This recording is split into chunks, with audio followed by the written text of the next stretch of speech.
In the last episode, I explained the importance of sharing your story on your journey to rebuilding a relationship with yourself. But you still might be saying, okay, Chrissy, but how am I going to do that?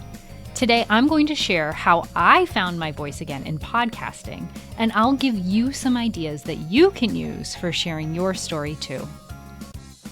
Welcome to Mom's Guide to Finding Herself, where we share stories of side hustles and surviving while parenting young children. I'm your host, Chrissy Bold. Let's make motherhood less lonely and help you find joy in being you again. When I became a mom, I knew I was going to lose a little bit of myself in the process. It comes with the territory, right? But I didn't expect just how much of myself would feel invisible. It wasn't just that I couldn't find time for the things that I used to enjoy.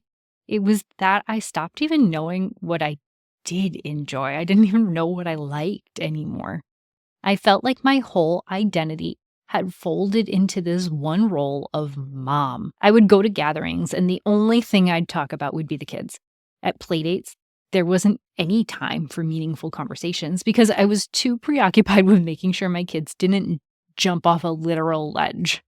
Even conversations with my friends became short and impersonal from just like the sheer exhaustion that I felt and how we couldn't really relate to each other anymore.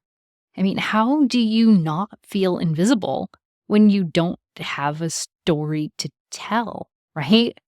I remember starting the journey of trying to find myself, and I forced myself into hobbies that sounded nice in theory, right? But they ended up feeling more like chores. Nothing really clicked. I wanted something that felt like me, a way to express myself and connect with others and process everything that I was going through. But let's be honest, finding time for creative outlets as a mom can feel like searching for a unicorn, right? It's like, what am I even doing? One thing led to another, and I decided to make the leap into podcasting, right? Long story short, we are here where we are today. It was a way for me to tell my story and hear the stories of others. And let me tell you, the act of sitting down, turning on the mic, and just talking, like really talking, felt like reclaiming a little piece of myself. I could connect with other moms. I could explore ideas that I care about. And I could learn new skills that reminded me of just how capable I am. I learned all of this on my own, right? In this episode, I'm going to share with you how podcasting gave me back a sense of my identity and made me feel like a person again and not just a mom. If podcasting isn't something that you think you want to try, I have some other suggestions for you that you can use to share your story and reconnect with feeling like a person again. But let's recap first that need for storytelling. I went into this in a lot more detail in the last episode, but let's just touch on it real quick. Humans are wired to tell stories. It's how we process, how we connect, and how we grow. As moms, we often tell stories about our kids, but we rarely tell them about ourselves. We end up feeling invisible or unheard in our day-to-day life as a mom. We want something that feels like it's ours, like a creative project, a purpose, something that is a way to express yourself, but we're struggling to find that thing that really feels like it makes us us. And more than that, we're also struggling to find meaningful connections or conversations in the chaos that is parenting, right? Finding time to connect with your family and friends doesn't necessarily work anymore, and making new friends, making new meaningful connections feels impossible. The real problem here is that motherhood can be so isolating. We are more connected to other people now than we've ever been before, but we feel more and more alone. We stop prioritizing our own interests and dreams in favor of everyone else's. We feel like we are a burden, like the time that we need to pursue our dreams and our goals is a burden on others because they need to take time from what they're doing to support us. And that monotony of the routine that we find ourselves in can leave us feeling so unfulfilled and disconnected. Now, if you're like me, like what I said before, you tried things. Maybe you tried doing things that you liked before you became a mom, or maybe you've tried things that seem like they would be a good fit because they work for other people, but they end up feeling more like chores than like fun. Maybe you decided you're going to go to that yoga class, but getting yourself up and out of the house is more exhausting than actually just living your life as is, right? You enjoy the yoga class, but you don't like going to it, right? Or maybe you've tried connecting and sharing your story with your friends, but you just don't know where to begin. You don't know what to say. You don't even know how to connect with them anymore. And you certainly don't know how to connect about yourself. You don't know what to say about yourself. You just revert to talking about the kids, right? And none of that feels right. None of that is a way to share your experience or to share your story. And it's not helping you reconnect as a person and fight that depersonalization cycle. It's not helping you gain your sense of self worth back. Now, what's going to work for you? I don't know. Everybody's different. But what I can start with is telling you what worked for me. What's worked for me so far is podcasting. It's given me a chance to connect with other people and share my story bit by bit. Now, I don't share my whole life on here. There's just not time for that. But it helps me at least share one part of my experience. And sharing just this one piece has helped me reconnect with myself and feel like a person again. It gives value to what I'm experiencing. I can share these ideas and these lessons that I've learned that have mattered to me, and that gives meaning to the growth and the transformation that I'm experiencing. It makes it real. More than that, it's helped me build a community. Now, I started on Instagram by creating a public Instagram page and have started my podcast from there. But using social media and now my podcast to connect with other people has opened up doors to connect with people that aren't necessarily just people who are in my age range or people who are in the same phase of life or were at one point in time.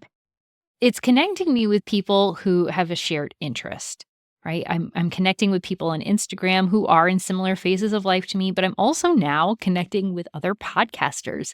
And that's pretty incredible too, because now we don't talk about my kids. This is the common thread between us is not parenting. We talk about our ideas.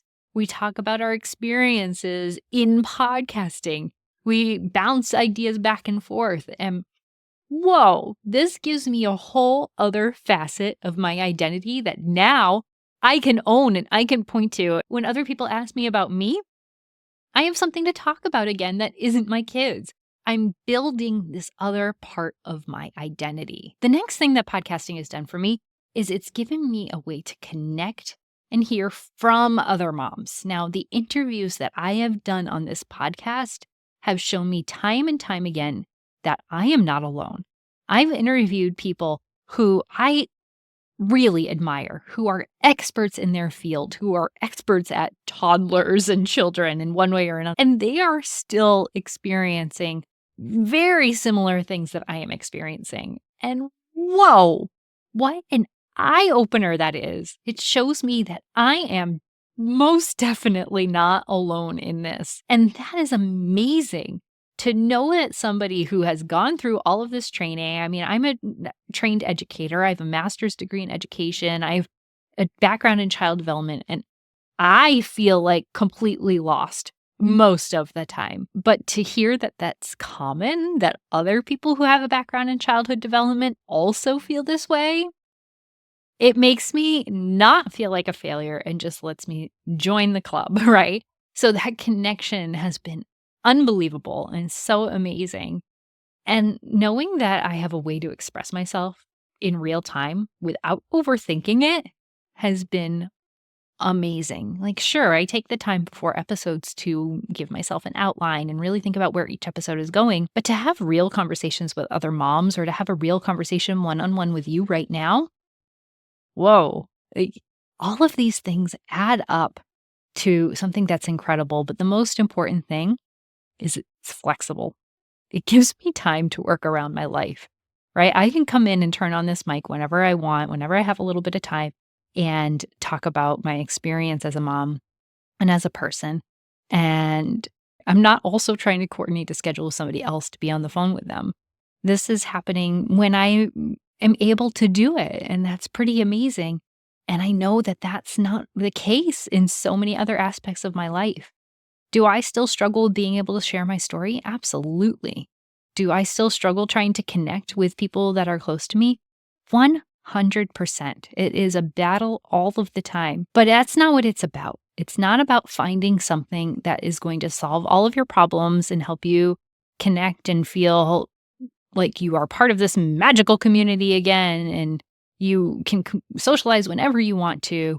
Like, that's not what it's about. It's about taking the steps of reconnecting with yourself in one way or another to remember that you are a worthy individual, a worthy person who has something that other people are interested in hearing. Your experience is something that people are interested in hearing. However big or small that experience is, it's interesting. And podcasting has been one of the ways that I have been able to connect with that again. Now, this could work for you too, right? You might not think that your story is worth sharing, but it sure is. If you love storytelling or learning new things or connecting with others, podcasting can be so fulfilling. You don't need fancy equipment. If you know my husband, you know that I did not spend hundreds of dollars on the equipment that I'm using right now. And you don't need a huge following to get started. You can just start sharing your story and sharing that you do this, and people will listen and people will give you feedback. It's a way to carve out time for yourself while still feeling like you're contributing something meaningful.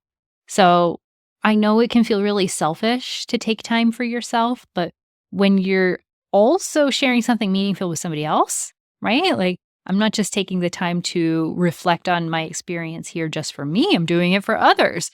Then now all of a sudden that makes it feel more meaningful, right? So these are some of the ways that podcasting has helped me. And I think this is a really great outlet. We're lucky to have this available to us if that's something we want to explore. But there are lots of other ways out there to share your story, right? Big or small. Journaling. Journaling is an incredible way to share your story and talk about flexibility. You can do that whenever you want. Now, sharing your story doesn't necessarily have to mean that you're sharing it with an audience. You can share it with yourself too. Just reflecting on what your day was like to you is important. Reminding yourself what your big dreams are, what your passions are, and what you enjoyed in the past. And does that still feel right or fit? All of those things are part of your story, and you can share it with yourself. Like, that is huge. But if that's not enough for you, then you can intentionally build in some time to talk to your friends. We talked about this a little bit in the last episode as well.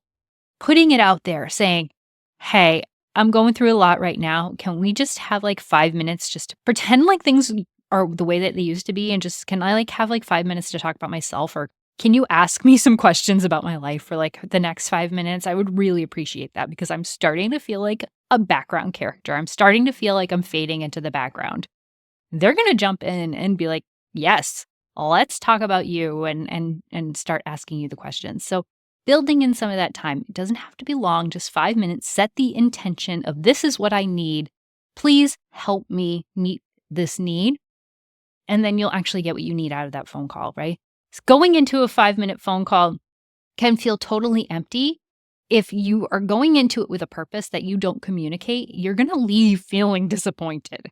So set the intention, set that need, set that expectation, and they're going to step up to the plate and help you out. But if that's still not working, we can join some online communities. Go into a Reddit group of something that you truly enjoy, or start following people with smaller accounts on Instagram of people that share interests as you. Maybe it's parenting. Maybe parenting is the interest. There are so many ways out there to connect with other people on that. Maybe it's kids' activities, or maybe it's something that you used to love doing that you don't love doing anymore. You might still like talking about it. Even if you don't love doing it, you might still like talking about it or sharing the knowledge that you gained over the past from doing it. So joining those kinds of communities can be really helpful. Starting a blog or a vlog, right? Writing down your interests in a similar way as podcasting is, but with video or text. You could do that as well to share your experience and share your story. Writing a letter to your future self, right? Documenting the things that are going on in your life right now in a letter to your future self can be really powerful because you can be so real and honest with yourself. You can be super vulnerable when you know that the only person that's going to read this is you. So maybe that's a great way to process what's going on right now, what's already happened, or process your dreams and goals. Ask yourself, hey, did I actually do that thing that I was hoping to do? Or, hey, are we still up all night with the kids? Because I'm really worried that I'm going to be doing this for the rest of my life. Like, putting those fears and dreams and hopes down can really help you with that. Recording your story. It's kind of like journaling or vlogging, but it's for your own purpose, right? You could just sit down and talk to yourself and create like a podcast for yourself. Record that part of your story. Talk about your day to yourself. Sometimes hearing it out loud is the way to go. Or you could honestly, truly start writing a book. One page at a time, couple pages at a time, one chapter at a time. Write your experience. Write down what's going on. I mean, it seems huge. It seems gigantic. But wow, imagine how accomplished you are going to feel at the end of that journey if that's what you decide to do. Now, for me, podcasting stands out because it's conversational and immediate. It's perfect for moms who don't have hours and hours to dedicate to crafting a polished piece, and you can connect directly with your listeners in a way that feels personal and authentic. It's an evolving medium, right? Each episode is going to build on the last, but it doesn't have to. You could throw in episodes about your life that don't necessarily fit in, and it's still going to be interesting if it's on brand. And you can allow your story to grow over time. But if podcasting isn't for you, I want you to really explore one of the other ways that I gave to you, or maybe share with me a way that works for you or that I didn't think of that you can use to share your story, because it's important. Whether you're journaling, podcasting, or something else, storytelling is going to help you reconnect with your identity. This is a key piece of becoming you again that we really need to take some time to carve out. The medium that you choose, whatever you choose to do this with, should reflect your strengths, your interests, your lifestyle. What's something that you're actually going to find valuable, right? If it's not writing something down or talking about it, then maybe it is connecting with somebody else. Whatever that is, just be intentional that this is your goal. Your goal is not just to connect. Your goal is to share your story. And that's going to take you so far. If you liked this episode, please take a moment to share with a friend. The more we can talk about this kind of thing with each other, the better we're all going to be. If you can relate, take a moment to leave a thumbs up and make sure you subscribe to the channel. If you're ready to do the work to find you again, follow me on Instagram. You can find me at Mom Identity Project, or visit my website, momidentityproject.com, where you can jump on my email list. I send one email every week with the link to the latest episode, as well as some tips and tricks and some freebies that you can use on the path to discovering you, or to help keep your kids entertained. If you're looking for more support on your journey, let's book a time to work together. It's totally free. We can have a 15-minute discovery call with some coffee, or we can connect on Messenger, whatever is going to fit your life best right now. I would love to support you on your journey. In the next episode, I'll be talking with a mom who has an incredible story to share of surviving an unimaginable experience and how she used storytelling to process her trauma and reconnect with herself. Until then, take a moment for yourself and remember you are an amazing mom just as you are.